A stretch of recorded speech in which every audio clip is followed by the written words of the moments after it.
Hello, everybody. Welcome along to this webinar called Writing for a Content Agency, Everything You Need to Know. Glad you're here. Thanks to everyone for joining. We'll just have a few minutes to let everyone join. And if you are here live watching, tell us, what are you writing this week and where are you from? I expect we'll have writers from all around the world tuning in to get some great advice from my guest today. Speaking of my guest, let's bring him in. Ray Slater Berry is an author, a writer, and the head and founder of the agency, of the content writing agency DSLX. Ray, welcome along. It's really good to have you here. How's it going today? Hello. I am good, thank you. I had a productive morning so far, so I am ready to get stuck into quite a few things today with you. Great. Yeah, we've got so much to talk about. Just to give everyone a bit of a taster of what we will chat about, and definitely stick around to the end because Ray has got so many good tips and insights about life writing for an agency. We are going to talk about how writers can get hired and what agencies are looking for. What are the benefits of working with a content agency? And Ray's also got some insights and info to share on neurodiversity in writing. And I think, is it today or this week is World Dyslexia Day? Is that right?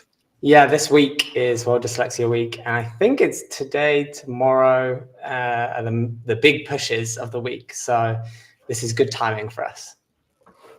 Perfect timing. Great. I can see we've got nearly 100 people in here now. That's great. Welcome. We've got Maria, who is joining us from Pakistan. Welcome. Christina, good to see you. Joanna is conducting interviews in London. Okay, sounds very interesting. Faith from Nigeria, welcome. I'm going to be showing a few of your comments on screen. Ella is here in Leeds, and we've got lots of other people coming in. So thanks for joining from wherever you are. Hopefully, many of you know who I am. I'm Phil. I call myself an English writing coach because I help people with writing, and I'm English, and I specifically help multilingual writers. And many of you, I can see, are multilingual writers when you might be using English to write and to work, and it may not be your first language. So we're going to talk a bit about that as well, because I know Ray at DSLX, you employ a lot of multilingual writers. Is that right? Yeah, definitely. We work with writers all over the world. I find that the more diverse our writers are, the more diverse our content is, and the more inclusive that content is in the long run. So it's a plus for us, definitely.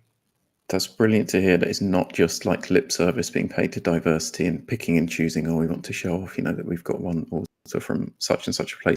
Yeah. I genuinely believe it's like, yeah, the more diversity we have, the more we understand each other and the better things get for everyone. So thanks for showing up, everyone, from wherever you are tuning in. Let's get started. Ray, let's know a bit about what are the benefits of working with an agency. Perhaps you could explain what an agency is, and what the sort of process is for working with an agency. Yeah, perfect. So I've got a double whammy of agency experience. I've written for agencies in the past, and actually me breaking into freelance writing, my biggest client was an agency. And now running DSLX, I hire freelancers and we work from the other side of the coin when it comes to agency work. So I think as a writer, when I was writing for an agency and, I still write for DSLX, the biggest thing for me was like a huge diversity of clients that I could work with and get my name on those accounts and build a massive portfolio of, like, I did travel tech, I did health tech, I did med tech. I became an expert in everything. And it really helped me find that area of tech that I specialized in. So this was a big benefit for me as a writer. And then working with freelancers as an agency owner, I think the biggest benefit is that we're able to pick the best talent for a perfect fit, a perfect match with the client that we think is a best fit for. So we have a pool of freelance writers that we work with, that we've vetted, that we've read their content. Most of them we've held interviews with as well. And with these freelance writers, we say, okay, this is your speciality. This is what you're great at. Sometimes we pair them up and they don't know each other. And we say, okay, we're going to ask this freelancer to do this part of this section. We're going to ask this freelancer to do another part of the section. So we're really able to pin down on skills and make sure that the work is as best it can be by assigning it to the person that's the best fit for that specific task. So it's great on both sides, I would say. Yeah, that's good to know as well, because I mean, I haven't worked for a content agency, and I think in some industries, agencies are seen as, you know, the middlemen who are like sucking the value out of, you know, between what the client pays and the writer. But it sounds like, or not necessarily the writer, the worker, but yeah, it sounds like you're really good at matching things up, and you're playing that role of facilitator. And I think definitely we need that in the world of writing. I wouldn't say it's just being that facilitator either. Like, we play a huge part in helping our clients either with the SEO strategy and the SEO front end of things, like creating those briefs, creating those outlines, then working with the writer, and then editing. Like, every piece of work that comes from a freelance writer goes through an in-house editor at DSLX before it goes back to the client. So the idea is that a client can come to DSLX and say, you know, we need 40 pieces of content next month, and we have the team and the resources to be able to deliver on that. But everything goes through one person at the end of the day, so that it's delivered as though it was from one freelancer rather than from 40. Because I think that's the biggest struggle that a lot of content managers face, is when they start working with freelancers. You know, this person writes like this person tends to format like this, and it can be like a real headache for them. So we take that off of content managers' shoulders and say, we're going to give you everything as though it was from one person. Even if it means we're working with a team of 8 people to get your content done, you're going to get a finished product that looks the same time and time again. And I think that's the biggest headache we solve for content managers and the business side of things, definitely. That's great. That's a really novel approach, something I haven't heard about or thought about before, and I like it. Sounds good. And you know what a great benefit that writers actually get quality editing feedback as well. Almost, you know, everyone who comes to me who asks about, you know, my courses or my coaching is lacking good quality feedback. So, you know, one of the ways to get that is by you know, spending at least some of your career working for a company like yours. So that sounds awesome. Yeah, I think agencies, if they're willing to put the time into your writers, you can get so much valuable feedback on improving your work while getting paid to work. So I think that in the first agency that I ever wrote for, I ended up stepping into a role with them that was more of a content manager role. And part of our kind of, how do I say it, like quality assurance, was that I would randomly pick one article per writer per month that they had on their books. And I would give really in-depth feedback on, even though that article had already been published, but I would say, oh, this is the really in-depth feedback that I can help you lift your work for the next month. So, and we had like this tiered system where writers would start off on like a bronze tier and they work their way up. The pay would reflect that climb, and that climb would be justified on how they go up on these feedback sessions that I would give with them. And if they listened to that feedback and implemented it in the content that they wrote for that agency the following month. So I think it was a really great way of investing in freelancers and their personal growth that a lot of freelancers just don't get. Like, they just don't get that access to personal growth opportunities because they are a freelancer. You know, businesses tend to not invest as heavily into them as they would a full-time employee team member. So I think that I'm trying to implement that in my agency as well. Is like, I want to see these freelancers get better at what they do. I don't want to just see them delivering month on month and feeling like they're not going anywhere and they're just earning a salary. I want to see them grow and improve. And that's happened with a couple of our long-term freelancers. You look back at how they were writing when they joined us to where they're writing now, what they're earning now, who they're writing for now, and the change is just amazing. So I'm really happy to see this growth and support it. Yeah, brilliant. I think with freelancers, sometimes it's a chicken and the egg situation, right? You want to write better and get bigger clients and earn more money, but you can't do that unless you invest sort of in yourself. And that can be difficult to do, of course, because we're trying to pay the bills. And that's definitely a struggle that writers face. Lots of great comments coming in. Thanks for these guys. Agencies bridge the gap between freelancers and consistent projects.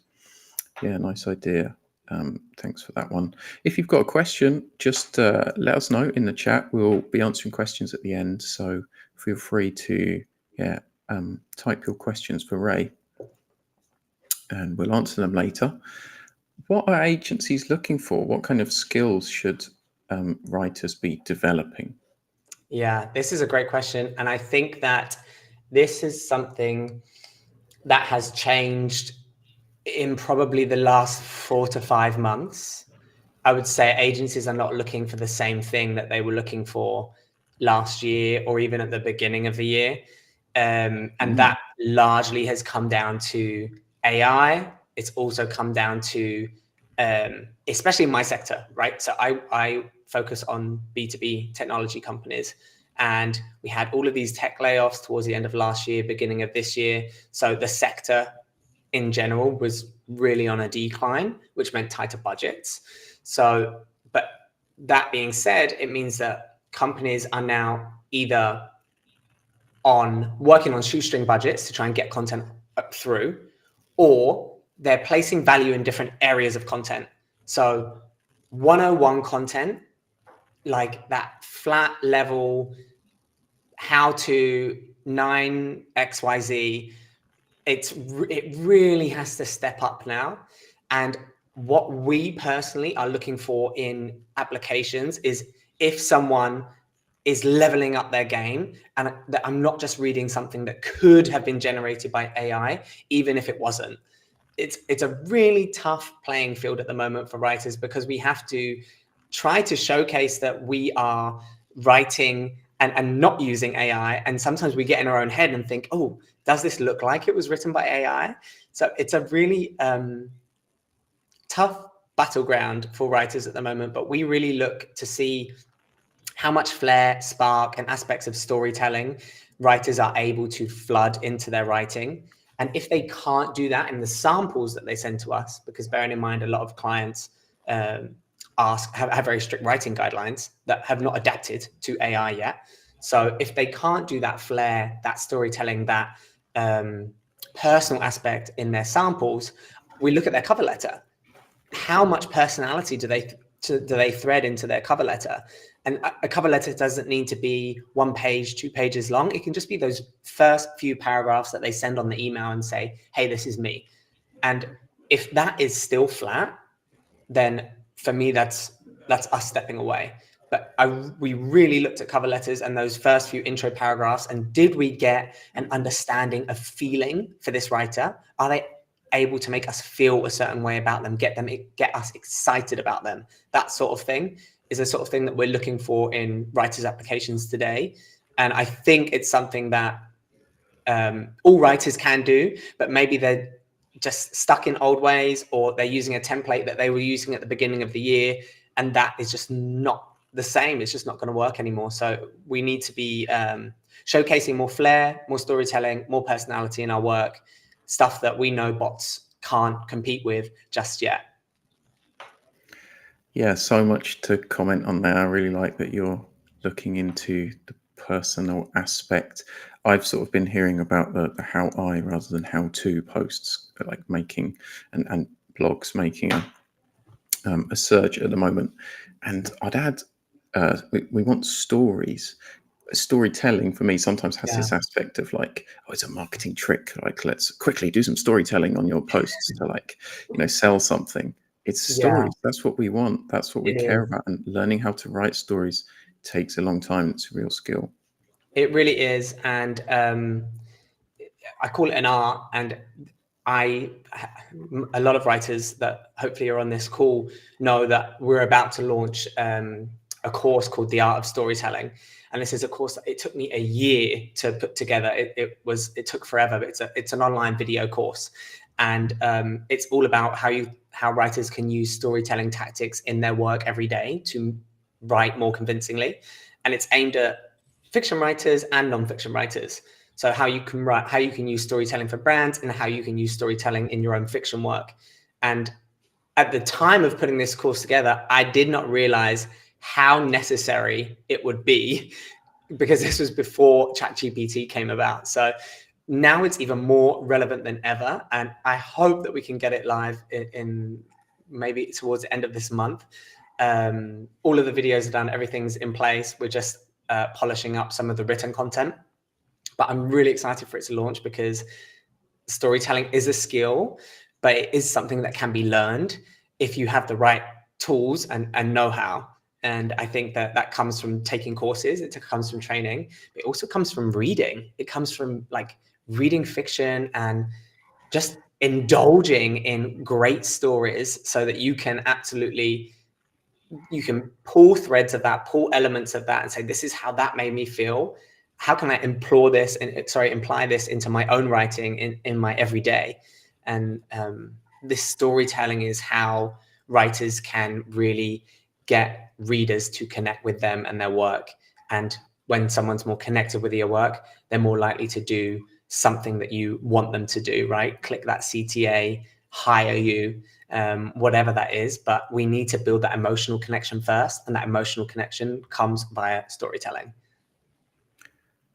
Great points. I think that the writers who are seen as an authority, magazine columnists and sort of newspaper op-ed or like opinion column writers, are experts at just that, at Yes. imbuing a bit of personality and story into their posts so that we care. So I think I really like as well that you're sort of mixing fiction and non-fiction, because that's why I talked about stories and storytelling. It's almost like it's completely separate issues. Stories are for fiction books and storytelling is for, marketing, which it shouldn't be. We should be trying to bridge that gap. And it sounds like you've got a great course. Excited for you to launch it. Thank you. I'm excited too. How is that course going to be available? Is it available for anyone? Is it for your Yeah, it's writers? going to be available for anyone. It's going to be a paid course. It's 6 or 7 weeks worth of content, video content, copy, blogs, quizzes, downloadables, the full works. It's broken down into modules, and the modules are everything from how to write stories for businesses, language techniques, style techniques, how to follow guidelines but still create stories. I'm reeling off modules and lessons off the top of my head, but like there's a ton of it, and it's going to be available for people to buy, for everyone. And anyone that works full-time with the SLX will have free access to it as well, because I really want my team to experience it and to take it. And I want it to be a standpoint of the SLX is like, this is a great storytelling brand. Yeah, Larissa's got a really interesting comment here. I've seen a lot of comments. Yeah, she says that she feels American and European content writing somehow allows more personality than Portuguese content writing, and that she'd love to read some examples on how to up her game. Really interesting point that, of course, different cultures, different languages, different markets have, a variety of approaches, I guess. There's no one right way of like everyone has to tell these incredibly personal stories right away. But yeah, really insightful comment. Thanks for that one. Yeah, I think Christina has just put up some more information about this course. If you want to find out more about it and be notified when this course is ready. Let's back up a minute to your history, Ray. How did DSLX start? What's your journey to becoming an agency owner? Yeah, sure. So I've been in content and social media since walking out of university. Walking out of university, I actually fell straight into social media, and this was before influencers. This was before really Instagram was a thing. We were still taking photos of our food and had the huge chunky borders around our photos on Instagram, and filters that were just, you could barely see what we were eating. But I walked straight into a social media marketing agency, hated it. Loved the diversity of the clients I was working with. Loved some of the responsibility I was given. I was looking after accounts like it was more fashion and retail, but Beyonce, Lady Gaga, looking after a huge supermarket chain in the UK called Booths in northern UK. What was another one I was working with? Marc Jacobs, the perfume.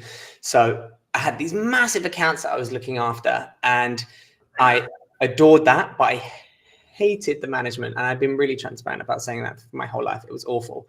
It taught me how to not be a manager. And then I went off and I moved to Barcelona. I worked in content social. And then the pandemic came, and I was working for a co-working space that had initially planned to launch 25 spaces in 4 years across Europe. Didn't happen. Co-working was like the last thing on anyone's mind during this time. So my hours got cut, and I started freelance writing to make ends meet. And I walked out of that first pandemic after 4 months of work, with 4 or 5 clients, earning more than my full-time job and working less. And I was like, what have I been doing? Like, why didn't I do this sooner? But of course, in the pandemic, there was this huge spike in demand for online content. So I was flat out, and I did this for a year. I was freelance writing for a year, and just more clients kept coming. And people would email me and they would say, Ray, I heard you're really busy, but do you have time for one more client? Which to me was crazy. I wasn't telling anyone I was too busy, but they were hearing this and people were talking. And so my freelance business kind of grew, and by word of mouth grew in the B2B tech space. And then after a year, I had dabbled in outsourcing some work to some freelancers. And one of them was Ella, our first hire. And I said, Ella was just wrapping up university. I said, what are your plans for after uni? And she said, oh, I don't know. I just want to chill for the summer. And I said, okay, don't make plans. I think we're ready and we're going to do this. And DSLX was born just over 2 years ago. Logo, branding. I wanted to build something that was bigger than me.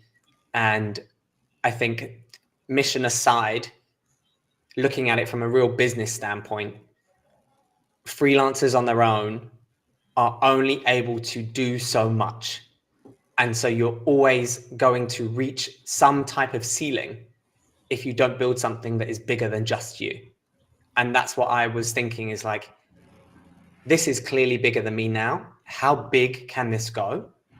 And how big do I want it to go? And if it's going to go bigger than me, I may as well do something good with what I'm going to do. And that's when I said, okay, what am I passionate about? What do I care about? And for me, I'm dyslexic, and teachers were like, you want to be a writer? What are you crazy? What are you thinking? You're dyslexic. Like that makes zero sense. But I was so in love with storytelling, and I was so in love with writing that I just said, this is what I want to do, and I'm going to make it happen. And so DSLX is born, short for dyslexia. And the mission of the agency is to empower dyslexic and minority group writers to write. These are the people that I want to represent. Those type of people that have been told that they can't because of who they are, or what they have been told is going to hold them back. So I'm really passionate about empowering people to do what they love. And I may as well start with areas of discrimination that I am associated with. Like, I'm dyslexic, I'm gay. I am a writer in the tech space, mostly straight white male spaces. and I'm a dyslexic writer at that.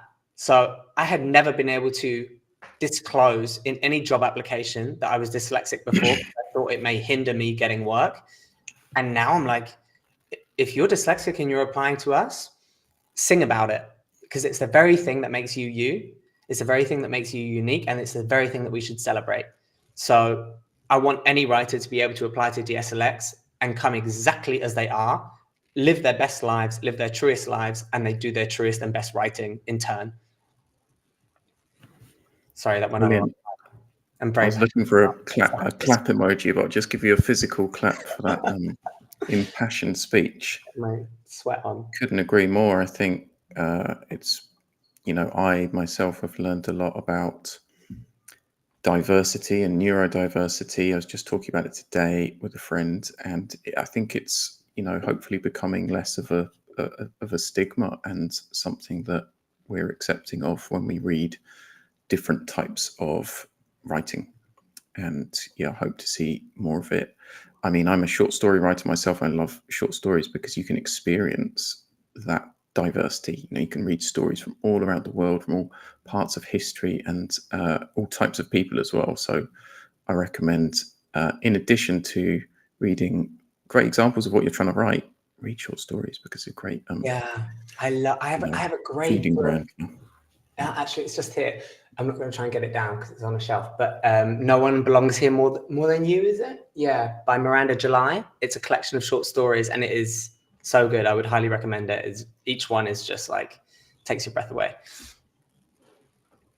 Brilliant. Yeah, thanks for that. All right, so you talked a little bit about, well, let's dive more into dyslexia, into neurodiversity. Am I right in saying it's World Dyslexia Week this week? Yes, it is, and we have lots of content going out about it. This mission of this agency is to empower these dyslexic writers alongside minority writers, and we're trying to do that in whatever way we can. But a huge part of that is building awareness around dyslexia. So I've appeared in a couple of talks at primary schools. I've done I did Neurodiversity Pride in the Netherlands a couple of years back. Neurodiversity is a really hard thing to spot if you don't know what you're looking for. So a huge part of that mission is to help people become aware. Either that's children, that's their parents, that's people in full-time work, 30s, 40s, 50s that have never considered it. And they think how their mind works is how every mind works. But actually, you might be dyslexic, or you might be dyspraxic, or you might have ADHD.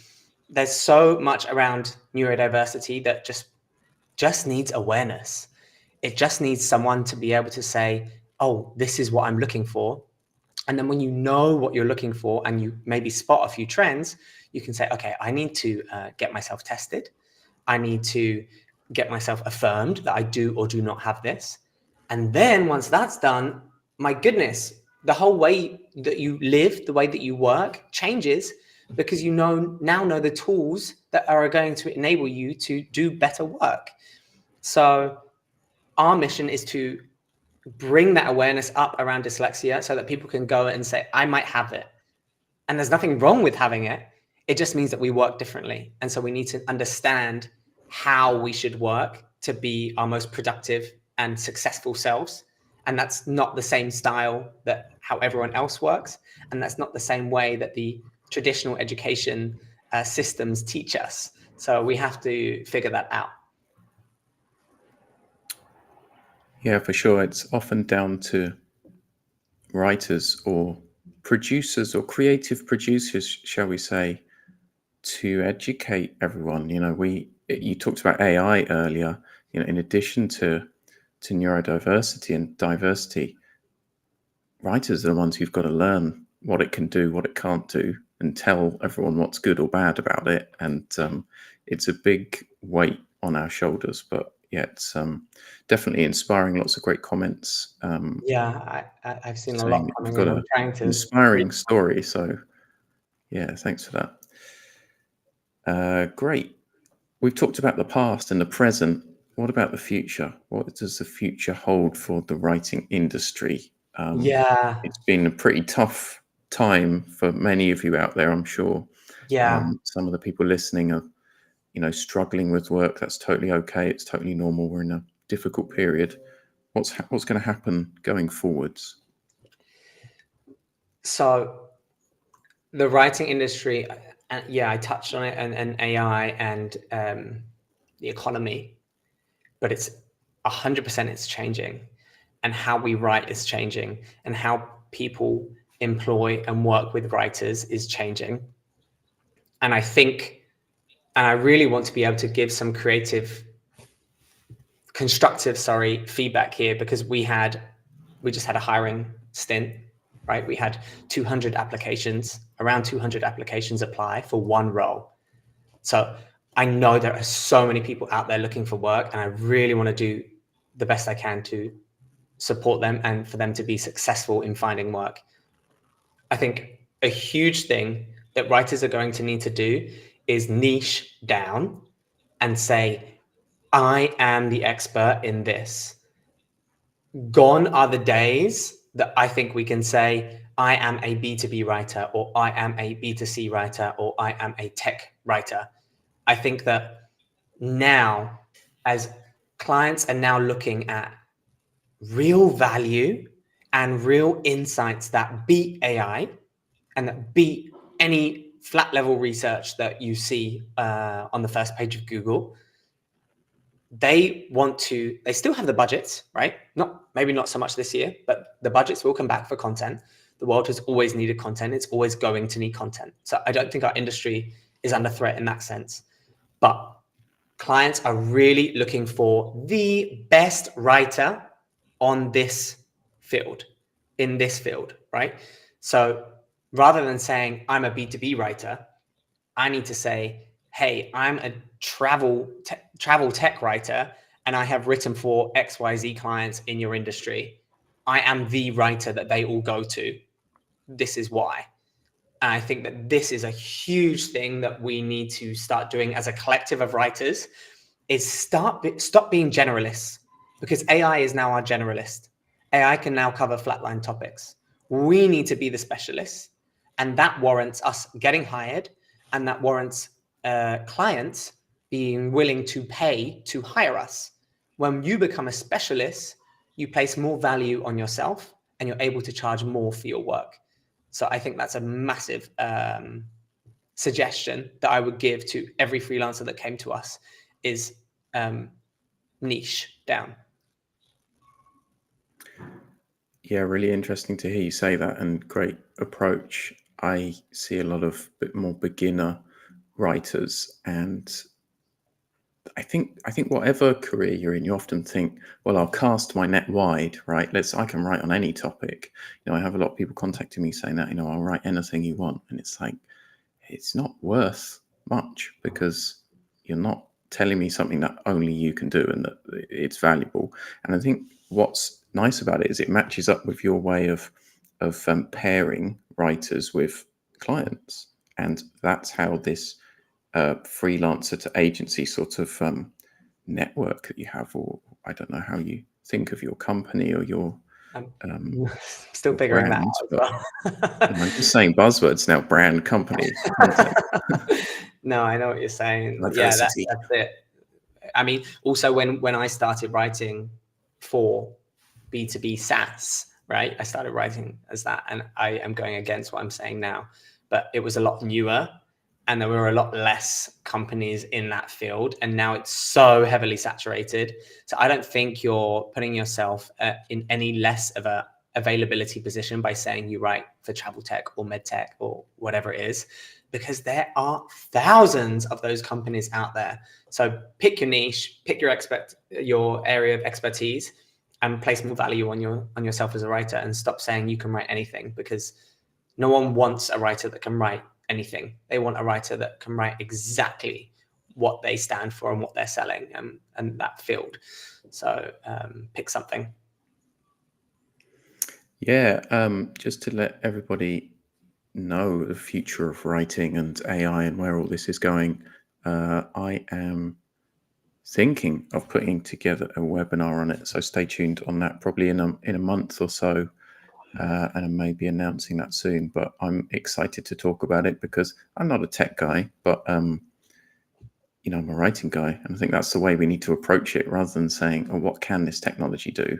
So let's take a step back and think with our writing heads about, you know, where we're going with all of this, because it's been a wild ride, 2023. Yeah, I know. I can only imagine if you're managing a lot of people as well, how it would be. But great to hear that you're expanding and hiring writers, and things are going well on that front. Yeah,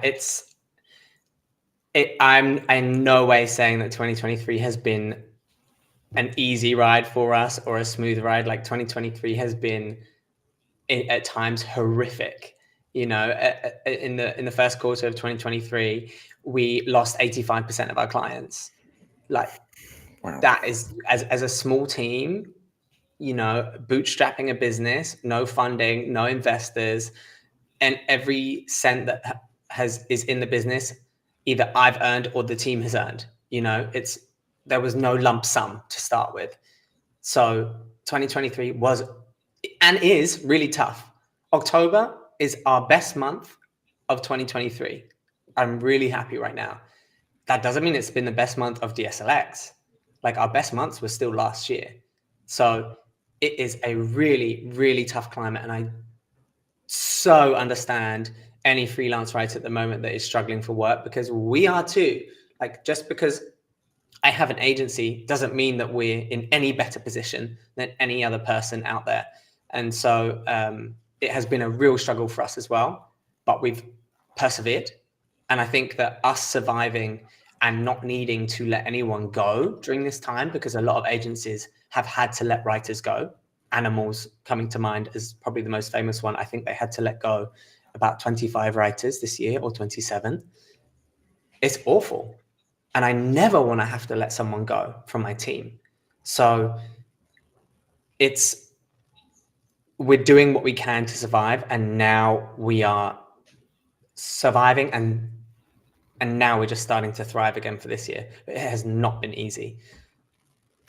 It's such a great myth to break, especially as here we are streaming on LinkedIn, that, you know, and the myth is things are going great. You know, I've got lots of clients and I've got a 6-figure business, or there's, we see this all the time, people sort of boasting and projecting success. And I think it's important to be honest and say, people are struggling. There's things that we can do, and it's not all doom and gloom, right? The future, hopefully, is not terrible for Definitely not for our industry, and we're always going to need content, as you say, and writing. Always. It's just going to look different. How we do it is going to look different. But there will be budgets for it. There will be bigger budgets for it, and it will always be needed. No matter how great AI gets, especially with our generations that have lived in a world where AI has been introduced, I do believe that we're always going to have a bias on what we know is written by AI compared to what we know has been written by a human. If you think about reading a novel and you know that novel has been generated by AI, the fact that you know a human has not put their heart, their mind, their imagination into that book, there's a bias there. No matter how great the story is, you're thinking, where's the work that's gone into it? Where's the soul that's gone into this? It's just been flipped out by AI in a couple of minutes. And I'm not saying AI can do that yet, but maybe it can in the future. But our people, our generations that are living in a world without it now, I firmly believe are always going to have a bias against it. And I also firmly believe that Google is not going to let AI tools run the show when there's so much great talent out there and written work that can come out there and trumpet. So there is going to be some kind of flagging system that says this was written by AI, this was written by a human. In their latest SEO algorithm update, there was already more of an emphasis on user-generated websites like LinkedIn, like Reddit. So you can see they're already trying to put more of an emphasis on real human storytelling over AI. And I think they're just going to figure out more ways that that will happen in the future. Yeah, I see it as one step removed, right? Because when AI passes all the stories and the content and spits out a new one, it's not like it was completely generated by a computer. It comes from human writing, but it's that one step removed. And if you think about a film, we don't tend to watch people in films on a mobile phone, even though we spend lots and lots of time on our mobiles texting each other. In films, we speak because we can't connect with a sort of one level deeper of like, I'm watching someone on a phone, so what? I'm not interested in that. I'm interested in like how they feel and how they're expressing this, how the story unfolds between them and other real people. And that's the way I see it. It's like AI. There is going to be a bias against it because it's just it's not like humans versus robots. It's just one level removed from the reality that we live. So yeah, maybe we should save some of this stuff for the next webinar. But Yeah. can't stop myself talking about it. Another webinar. Let's we're going to answer your questions, everyone, in just a little bit. I've seen a couple of questions already, so if you've got a question, type it in the chat now. Just switching our focus quickly, Ray. I know there's a lot of people here, a lot of writers with English as a second language. What are some things that writers can be doing to improve their English level, and what advantages might they have over native English writers? Great. I always want my writers to be readers. And I think that that is one of the best ways that you are going to improve on your writing is by reading. And that does not mean that you should be reading research materials for the blog article you're writing.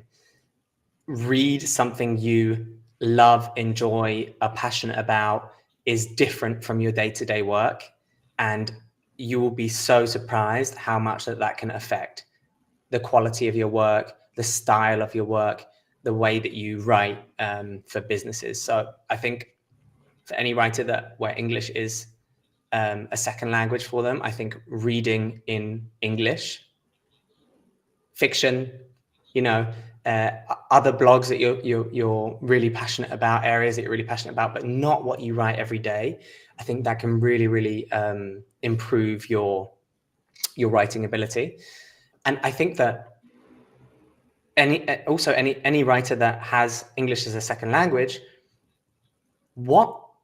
figure out from your language how you can wordsmith sayings, translate traditions, cultures into your writing, like celebrate who you are in your writing and sing about it and let that flood through. Even if you are writing in another language, when I say talk about these storytelling topics, for your story, for your example, use something from your hometown.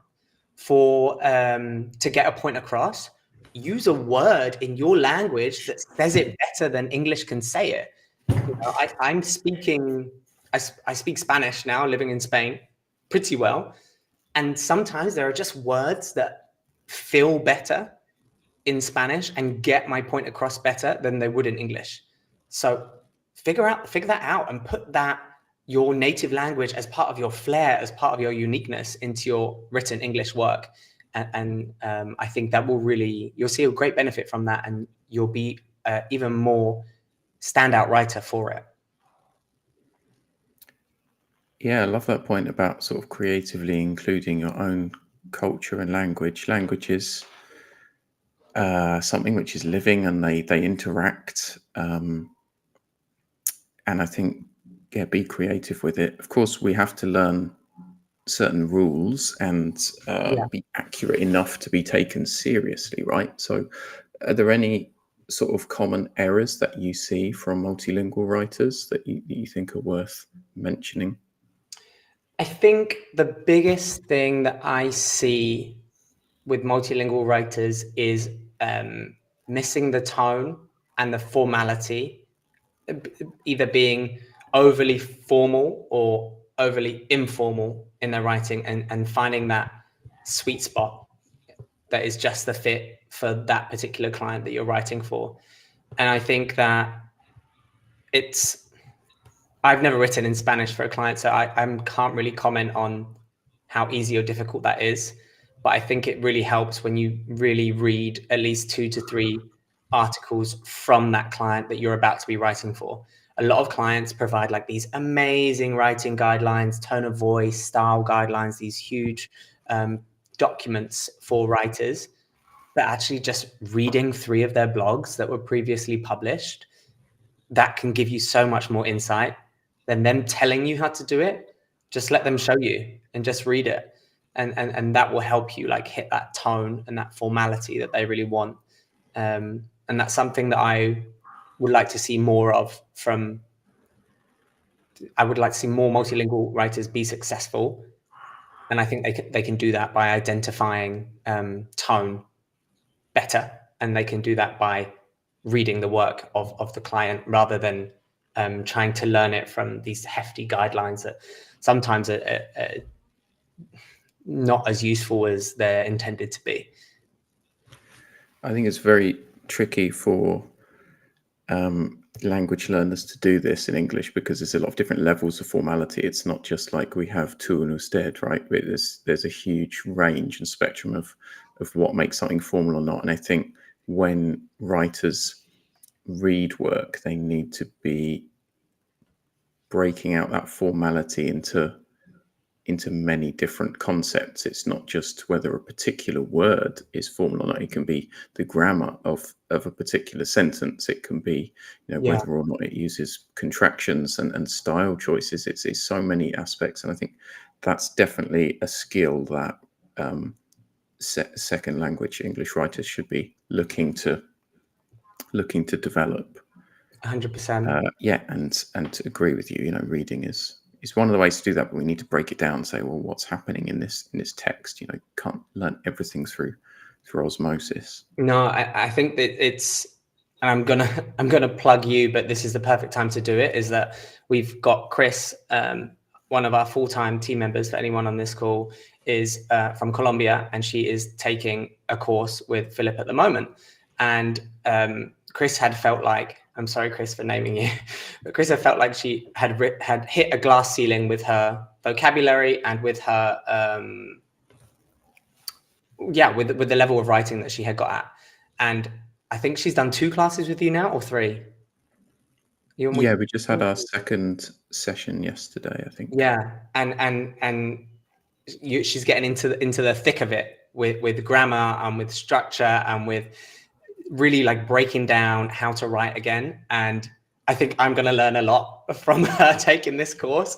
But I think this is exactly the step that she needed to break this glass ceiling that I think a lot of multilingual writers hit, is really breaking it all down again and then rebuilding it up with all of that new knowledge that you have, with all of these new technical skills that you gain from a course like this. So I'm really excited to see the writer that Chris evolves into after completing this course with you. Sorry, Chris. Yeah, me too. It's great for, we need to break things down rather than build them up sometimes. People don't need more and more and more information or hacks and tricks. It's like taking what we do and taking great piece already and breaking it down, saying, well, let's think about this. Just one thing, right? Because it's very easy to get overwhelmed. But yeah, thanks for the shout out, and looking forward to continuing the course. Yeah. The group course with quite a few other writers on it too. So hi to any of you guys if you're watching or listening. Brilliant. All right, let's answer some questions. Yes, We've got a few minutes left. So I think 1 or 2 of the questions have probably been answered. Here's a good one from, I'll just put it on screen. Yeah, here we go. From Sharon. What's your take on certification or courses for a writer? I was just reading the rest of that question as well. So I think certifications and courses are great, but I think there's a lot of them out there, and you need to find the one that's right for you. It can be really hard to cut through the noise because, in today's world, anyone that has an Instagram account, is a content creator, is a public figure, is able to create a course. the validation on these courses is determined by the person that creates them. However, there are a ton of this also means there are a ton of great people out there that are hosting courses that previously would not have been able to because they didn't have the tools and tech to do so. So there are a few platforms that I have used in the past. I did some SEO courses online, very very beginner level, maybe 3 or 4 years ago, that gave me an introduction into SEO. I've mentioned your course that Chris is on at the moment. Hopefully, my course that is coming up is going to be one of those courses that stands out, because I don't think there's really anything out there around storytelling so heavily. Maybe it's a module in one course, but it's not a whole course. So I think it's finding the right course for you, reading the reviews of those courses, please. Do your research and find out what people are saying. Just because someone says it's bad doesn't mean it's going to be bad for you. Find out why it was bad for them. So I do believe in courses. I think they are a great tool to level up your game. And I think freelancers really need to make the time in their week to improve themselves. And because your client is not responsible for your personal growth. You are the only one responsible for your personal growth. You need to make the time for your own business as much as you make the time for your clients' businesses. Otherwise, you will never improve. So whether that comes from 1 hour in the morning, 2 hours a week, 3 hours a week, block off your calendar, don't answer any emails, and find the time to invest in yourself. And yes, that can 100% come from a course, but you will not do it if you do not make the time to do it. So please make the time to invest in yourself, because when you're solo, you're the only one that's responsible for doing that. Yeah, well said. It's that chicken and egg situation. You want to grow your business, but you can't if you're just, trying to make ends meet. So understand if it's difficult for people. My advice on coaches would be just make sure that the claim and the results stack up. If there are people saying, hey, I'm going to get you 10 clients this week, and their reviews are saying, oh, I improved my writing. Well, they haven't delivered what they said, right? Or equally, maybe they did, but do your research and just don't be afraid to reach out and speak to people, because, normally coaches are happy to chat and sort of, we accept that not everyone is going to be there to pay for courses and such. I'm always happy to answer a few questions and give a bit of advice if it's possible. Great. All right, let's move on to some other questions. Azizor says, how can I connect myself to an agency as a writer? What's a good way to network or get in touch or get known by an agency? Yeah. So I've had a lot of people DM me on LinkedIn over the past, especially over the past couple of months, especially since we did this hiring push. And everyone's LinkedIn inbox is open. Any social media inbox is open. And I admire people that DM me and have something to say and really pitch themselves, or really take quite a strong approach to getting their foot in the door, like getting a knee and an upper thigh in as well, and saying, hey, I'm here. This is what I do. This is what I stand for. I want to work with you, for you, alongside you, whatever that is. I really admire that. So if you find an agency that you love, or you find an agency that you say, I really want to work for this agency, find out who that owner is, find out who is working for that agency, and send them a DM. I've also had people manage to figure out my email. It's not that hard once you figure out the email structure. And I admire it. My hat is off to you. Like, good for you for shooting your shot. And we've ended up working with a couple of writers that way as well, just from a LinkedIn DM or an email saying, hey, have you got work? This is what I do. This is what I specialize in. And I said, actually, yes, we do. So let's apply, let's go through the process, and let's consider you. But if you really want to connect with an agency, figure out who's working there and pitch yourself strong. Know exactly who you are, what you stand for, And don't use AI to create your cover letter, please. We had applications where people were using AI and they didn't even remove company name. They didn't even remove hiring manager name in the application. And it's like, why waste the time?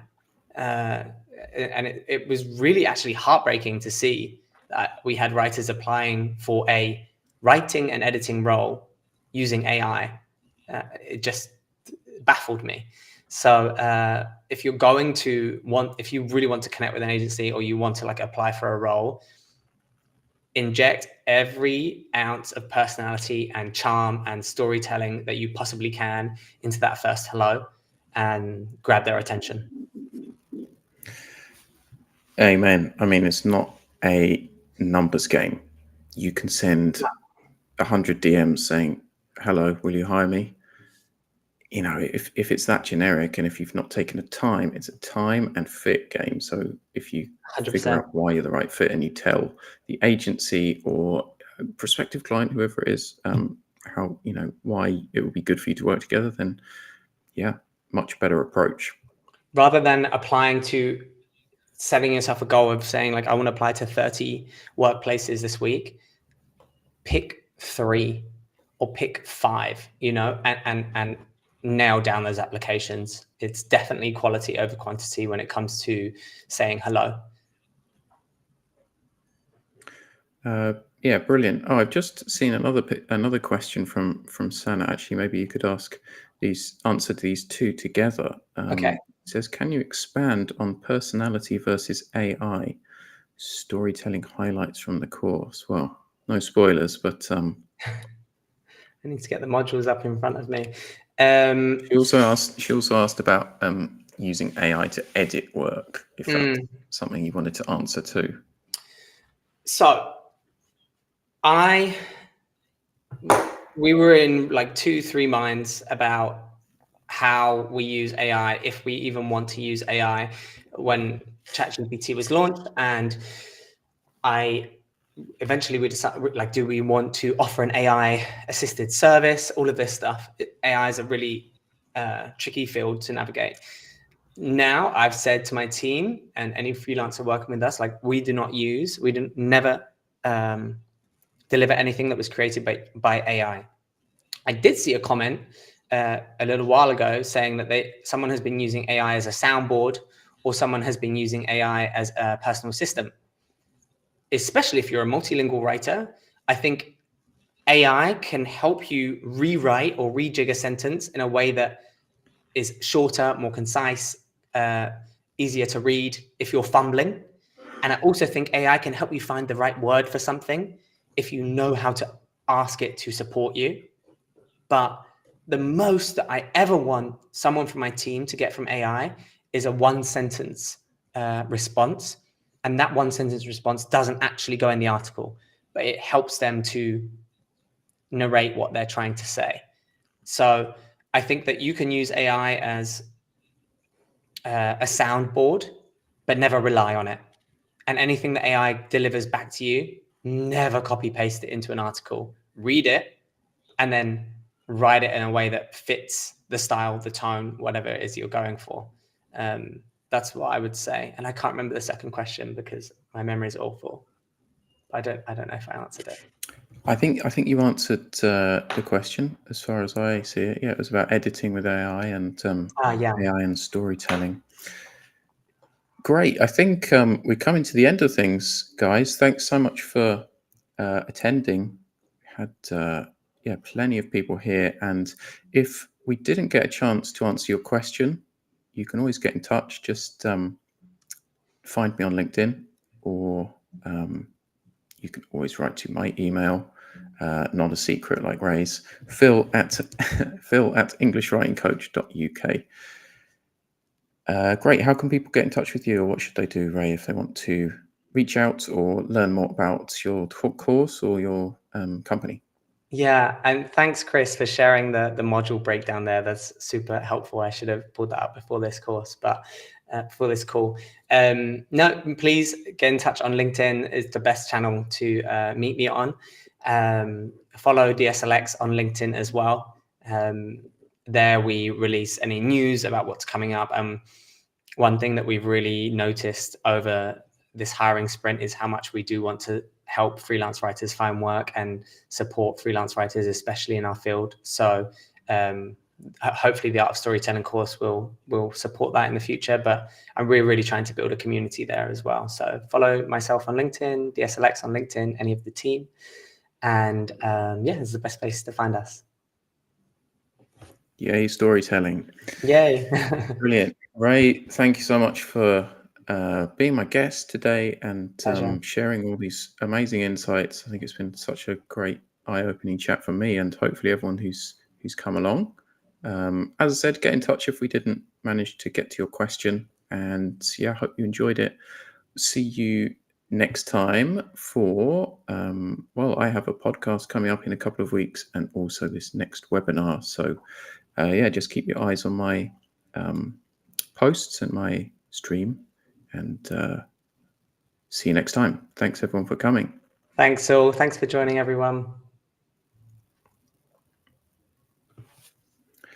Thanks everyone. Goodbye. Bye-bye.